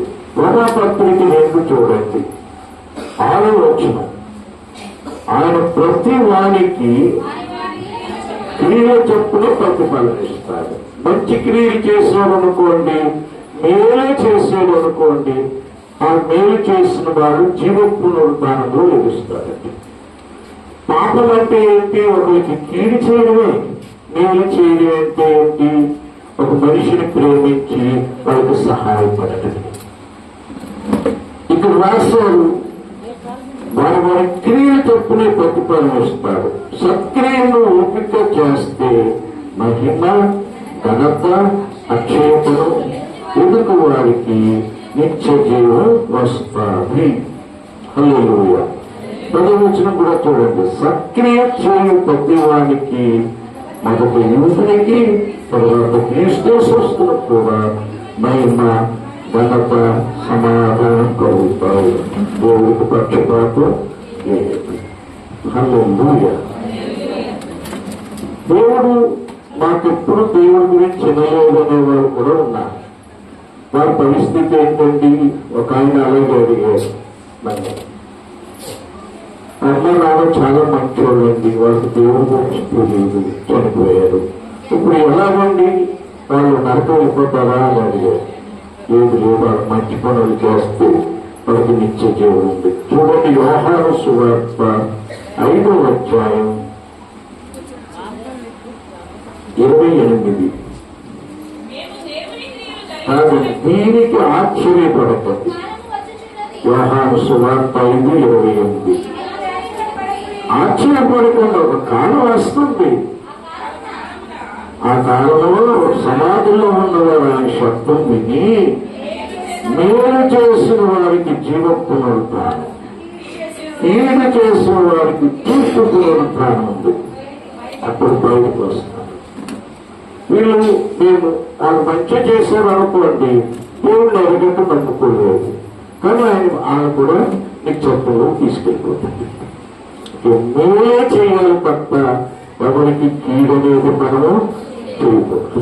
మనం ఎవరికి మేలు చేయాలి, ఉపకారం చేయాలి, ధర్మం చేయాలి, కానీ ఎవరికి కీడు చేయకూడదు.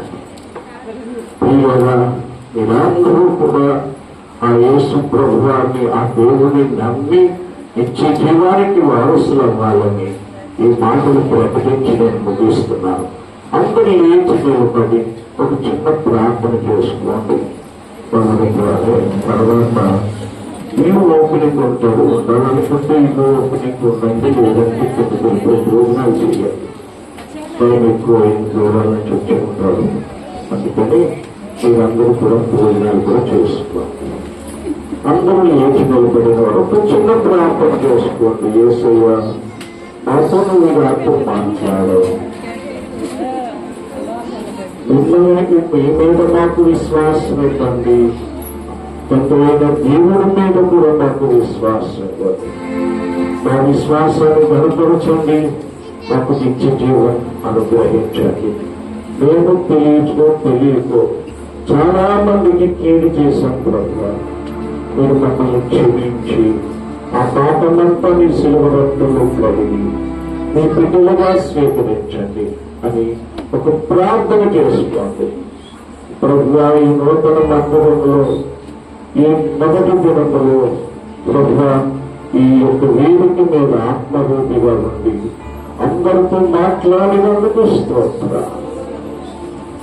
ఈ వాక్యాలు అందరూ హృదయాల్లో భద్రపరుచుకుని ప్రతి ఒక్కరూ నీలో మూడంతలుగా ప్రవహించాలి. మీ నిత్య జీవానికి వీరందరూ వారసులు అవ్వాలి. ఎవరికి రక్షణ లేదు, నిత్య జీవం లేదు, వారందరికీ మీరు దయచేయండి. వచ్చిన ప్రజలందరినీ దీవించండి. ఈ సమయంలో విందు ఏర్పాటు చేశారు, ఆ కార్యక్రమం అంతా దీవించండి. ఉదయ ఆహారాల అన్ని దీవించి అందరికీ తీసుకుంటుండగా ఆరోగ్యాలు ఇవ్వండి. అదంతా ఔషధంగా చేయండి. ఉండగా వాళ్ళందరూ ఒప్పించే వాళ్ళని కూడా దీవించండి. ఈ వాక్యం మరలా జ్ఞాపకం చేసుకుంటూ ప్రభు వాక్యం అందరూ నూరంతలుగా ఫలించేటట్టు చేయాలి. యేసు నామాన్ని అడుగుతున్నాం తండ్రి. ఇది మొదటిగా ప్రారంభించబడిన మందిరం కాబట్టి కొంచెం ఆలస్యం అయినా మీరు ఓర్చుకుంటున్నారు. అందరికీ ఒకసారి వందనాలు. మొదటి ఆరాధన కాబట్టి నమ్మకలు అడిగి పెట్టారు కాబట్టి అందరూ మీ కానుకలు సమర్పించారు. అంటే ఏదైనా బాక్స్ ఉందమ్మా లేదు అదే అప్పుడు ఇక్కడ వచ్చారు. మరి ఈ కానుకలు పడుతుండగా ఒక ప్రత్యేక పాట ఎవరు పడతారు? ఏలియా ఎవరు పాడతారంట? మగోడు కొంత ఆగోడు మాట్లాడతారు ప్రతి ఒక్కరు. ఇది అయిపోగానే నేను పైకి తిరిగి గృహం ఓపెనింగ్కి వస్తాం. దైవ సేవకి వెళ్ళకండి, మనం అందరం కలిసి ఒకేసారి ఫోన్ చేద్దాం. పాట ఏంటి ఇదేనా పాట?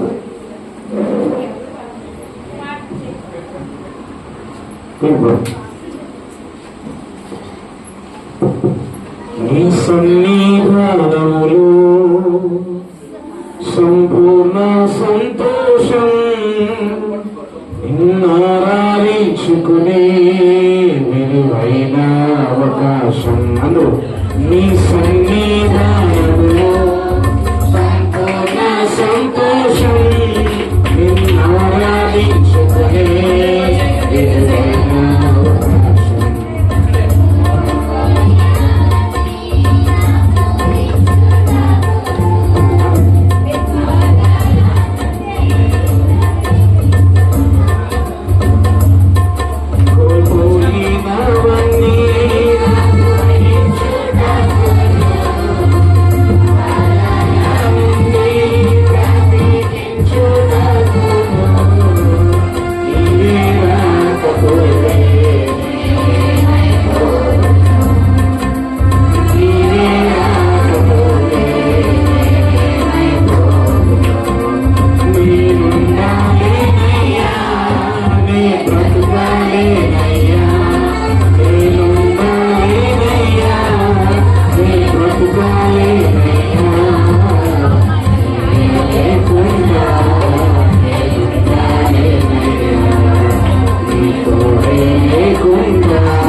వచ్చి మీ కానుకలు అర్పించండి. ప్రార్థన చేసుకుందాం, కానుకల నిమిత్తం ప్రార్థన చేసుకుందాం. అందరం కళ్ళు మూసుకుందాం. పరిశుద్ధుల ప్రేమగల తండ్రి, ఘనమైన దేవుడు నీకు స్తోత్రాలు. ఈ నూతన మందిరములు నీ ప్రజలు తీసుకొచ్చిన ప్రతి అర్పణను నీవు అంగీకరించండి, ఆశీర్వదించండి ప్రభా.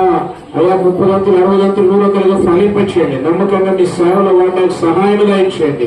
క్రీస్తు యేసు మహిమశ్వరించిన ప్రతి అవసరము తీర్చండి తండ్రి, సమృద్ధిగా ఇచ్చండి, సకల విధులను కృప వెల్లడించమని యేసు పరిశుద్ధమును ప్రార్థిస్తున్నాను తండ్రి, ఆమేన్. అలాగే సేవకులు మరి పైకి వెళ్ళి గృహప్రవేశం జరుగుతుంది. కింద మరి వచ్చిన వారికి వందన రూపాయలు ఉంటుంది, వందన సమర్పణ చేస్తారు. వచ్చిన ప్రతి ఒక్కరికి నా వందనాలు. అందరూ భోజనం చేసిన వెళ్ళండి, రాగలిగిన వాడికి అయిపోయింది.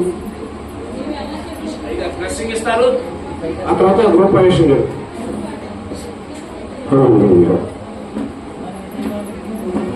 భోజనాలు చేసేటో పైకొచ్చి కూడా చూడవచ్చు అన్నారు వాళ్ళకి. అందరూ ఎక్కడానికి కూడా ఉంటున్నట్లు సేవకులు వెళ్ళి ఓపెనింగ్ చేసి ప్రార్థన చేసి వస్తాం.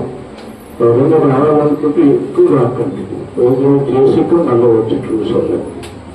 పరిశుద్ధ తండ్రి, ఇంతవరకు కూడికిని మీకు మహిమకరంగా కూడి వచ్చిన అందరికీ దీవెనకరంగా జరిగించాలి తండ్రి. మళ్ళీ వచ్చే ప్రయాణాలు అందరికీ ఎలా తోడయ్యారో తిరిగి ప్రయాణాల్లో కూడా తోడుగా ఉండండి. ఇప్పుడు గృహం ప్రవేశం చేస్తుందిగా నాయన ఇబ్బంది కట్టేసి ఆ గృహం తెలుస్తుందిగా నాయన అది కూడా దీవించి ఆ గృహంలో మీ ఆశీర్వాదాలు వారి భర్త పిల్లలతో బహుళలాగా చేయండి.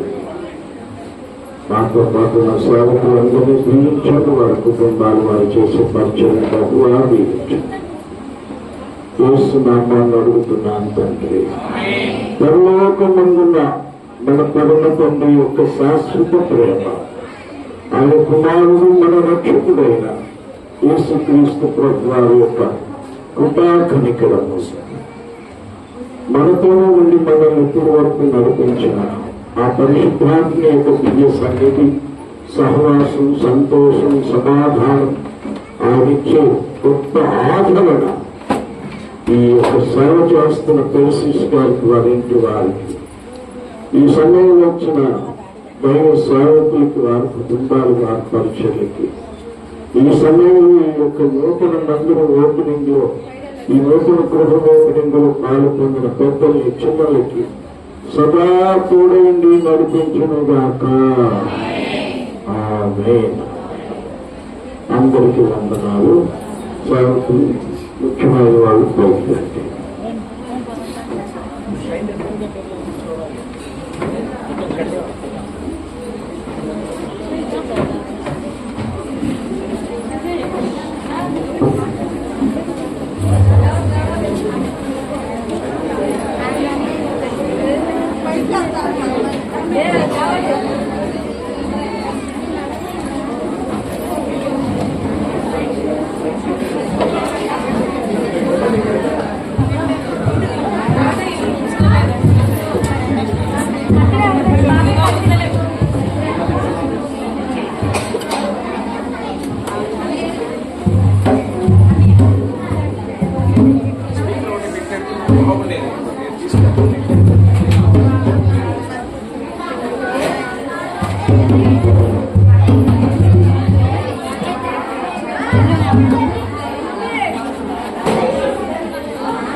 ఆపేసేద్దామా?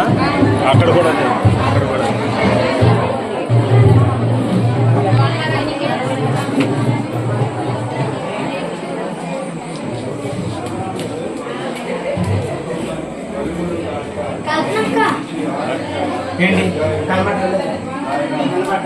నిత్యము నీ సన్నిధి ప్రభువా, నా కుటుంబం ఆస్వాదించండి ఆయన. నీ సన్నిధి తోడుగా ఉంచండి. అద్భుతాలు, ఆశ్చర్యమైన కార్యాలు ఈ గృహంలో వారి బిడ్డలను కూడా మీరు ఇంకా ఆస్వాదించి దీవించమని, ఈ ఇల్లంతటిని పరిశుద్ధపరచమని యేసు నామములో చున్నాను తండ్రి. ఆమేన్. ఆమేన్.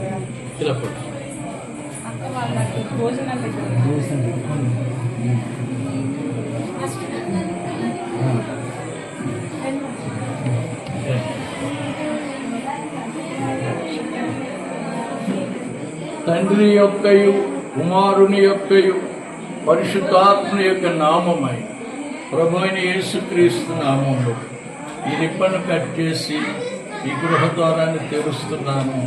ఈ గుమ్మం గుండా వెళ్ళినప్పుడు వచ్చినప్పుడు ఈ కుటుంబాన్ని దేవుడు దీవించును గాక. అందరం చప్పట్లు.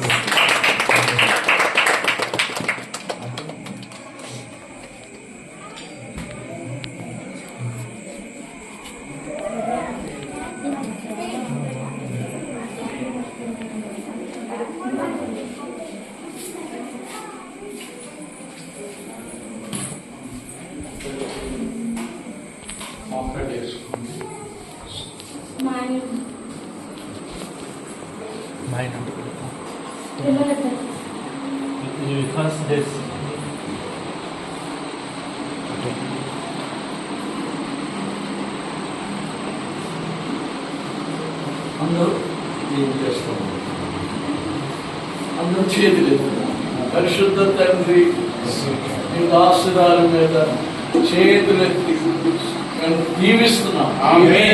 వీరిని రవి గారిని ప్రభా మీ చేతుల్లోకి తీసుకొని ఈ భార్య భర్తని గృహంలో బహుగా తెలియజేయండి.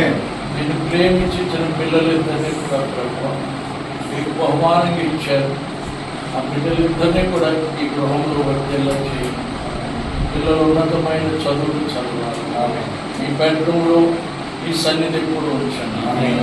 ఇక్కడ పండుకున్నప్పుడు మీ కళలు దర్శనాలు ప్రభా ఈ యొక్క రూమ్లో ఆ పక్క బెడ్రూమ్లో కూడా మీ సన్నిధి ఉంచండి నాయన. ఇక్కడ ఈ రూమ్లో కావాల్సిన ఫర్నిచర్ ఇవ్వండి, అక్కడ రూమ్లో కావాల్సిన ఫర్నిచర్ అంతా ఇవ్వండి ప్రభువా. అన్ని సౌకర్యాలు సదుపాయాలతో ఈ గృహంలో బిడ్డలు బహుగా వర్తిల్లండి. ఆత్మీయంగా వర్తిల్లండి, ఆర్థికంగా వర్తిల్లండి, మానసికంగా వర్తిల్లండి, శారీరకంగా వర్తిల్లండి. మరి ముఖ్యంగా ప్రభు భూ సంబంధంగా కూడా వీరిని ఇంకా వర్తిల్లండి. ప్రభు నీకు వెలుగుగా ఈ నామానికి మహిమకరముగా లోకానికి ఒక వెలుగుగా వీరికి కుటుంబాన్ని ఉంచండి. యేసు నామాన్ని అడుగుతున్నాం తండ్రి. యేసు నామములో పిల్లల్ని దీవిస్తున్నాం. ఈ కృపలో, వయసులో, ఆయుష్లో, జ్ఞానంలో, భక్తిలో, చదువులో, సేవలో కూడా వస్తాయి. తల్లితో పాటు బిడ్డలు కూడా మంచిగా మీకు పరిచయం అతి కృప దయచేయండి. యేసు నామాన్ని అడుగుతున్నాను తండ్రి. రవి గారు నాయన వారికి ఎంతో సహకారిగా నిలబడి ఈ కర్తలన్నీ జరిగించారు ప్రభువా. ఇంకా వారికి దాసరానికి ముందుండి గ్రౌండ్ వర్క్ అంతా చేస్తూ వీరికి సేవలో ఈయన బహుగా తోడ్పడేలా చేయండి. ఎవరేది రాని జ్ఞానం, బలము, శక్తి ఈ దంపతులకి సంపూర్ణంగా ధరించండి. ఈ అమ్మగారిని దీవించండి ప్రభా. వీరికి ఇంకా ఆరోగ్యాన్ని ఇవ్వండి. వీరి బిడ్డలను దీవించండి. ఓడే కుటుంబాలు పెద్ద బాబును కూడా దీవించండి. యేసు నామాన్ని అడుగుతున్నాం తండ్రి. అమ్మా కిచెన్ రూమ్లో పాస్టర్ గారు ప్రార్థన చేయండి.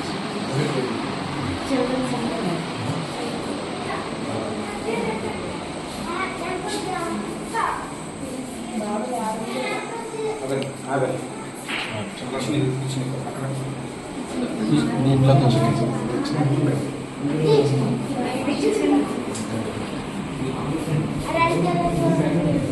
ఇచ్చిన అక్కడ కదా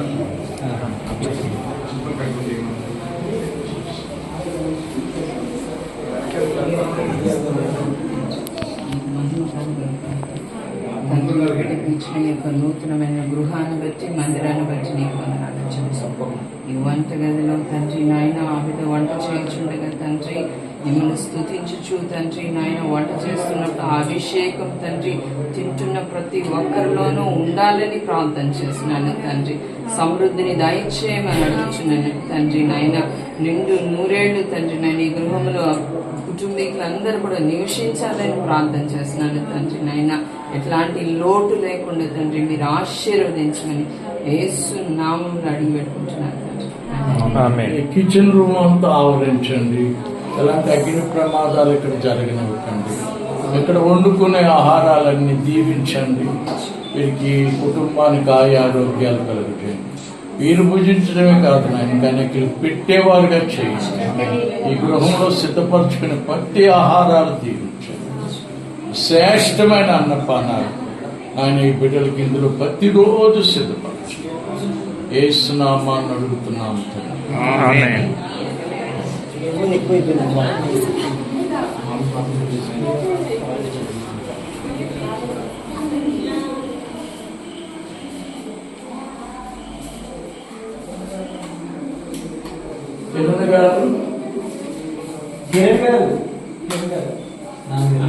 ప్రార్థన చేయండి.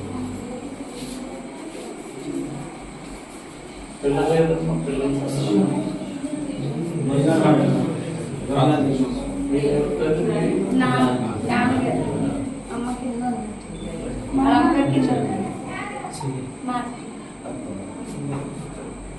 మీ మామగారు ఉన్నారమ్మా,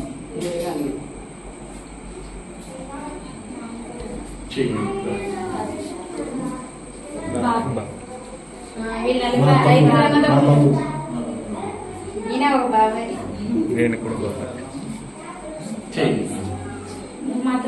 పరిశుద్ధుడైన తండ్రి, పరిశుద్ధుడైన ప్రభువా, పరిశుద్ధ ఆత్మదేవ, మీ పరిశుద్ధమైన పాదములకు వందనాలు, స్తోత్రాలు ప్రభువా.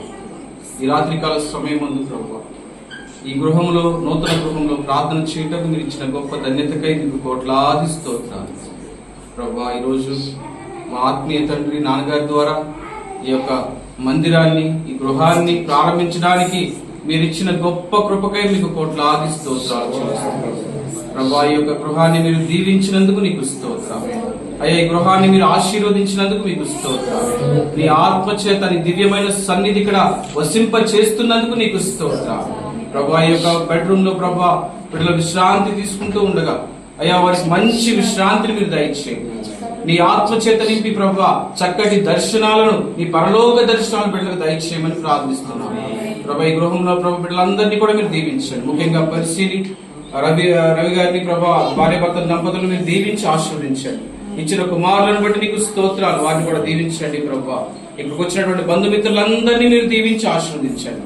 మరి ముఖ్యంగా ఇక్కడ ప్రభా ఈ రోజు ఓపెనింగ్ చేసినటువంటి నాన్నగారిని, దైవజనులందరినీ కూడా మీరు దీవించమని, ఆశీర్వదించమని, నాన్నగారి పరిచయలో ఇంకా మీరు బహుబలంగా వాడుకోమని ప్రార్థిస్తున్నాను అయ్యా. ఈ ఇంటిని ప్రభా నీ యొక్క ఆత్మచేత నింపి ప్రభా ఎల్లప్పుడూ కూడా నీ ఆత్మ సన్నిధి వీరికి తోడుగా ఉంచి అయ్యా వీరు చేస్తున్న ప్రతి పనిలో కూడా ప్రభా మీరు దీవించి ఫలింపచేసి ప్రభా నీ యొక్క స్వార్థ పనిలో, నీ సేవలో ప్రభా అధికముగా ప్రభా అనేక ఆత్మలు సంపాదించడానికి కావలసినటువంటి కృపను మీరు దయచేసి దీవించమని యేసుక్రీస్తు పరిశుద్ధమైన నామమున అడిగి ప్రార్థిస్తున్నాము తండ్రి. ఇందులో పిల్లలు పడుకున్నప్పుడు మంచి కళలు, దర్శనాలు ఇవ్వండి.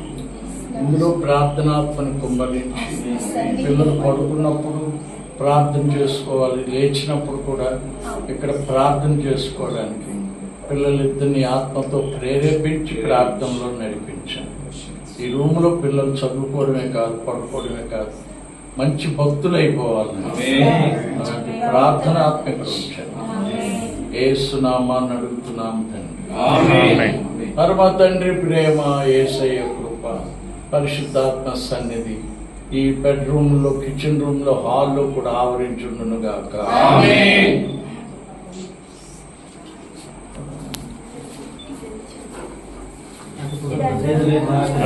వచ్చేసాను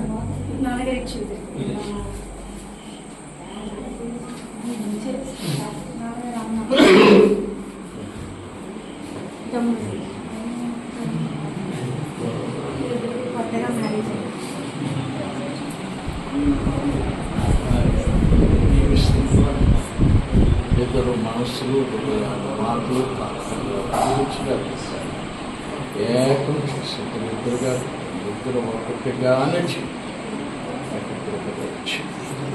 ఉండగా నియమించి మీ ప్రజలకు వేస్తున్నామన్న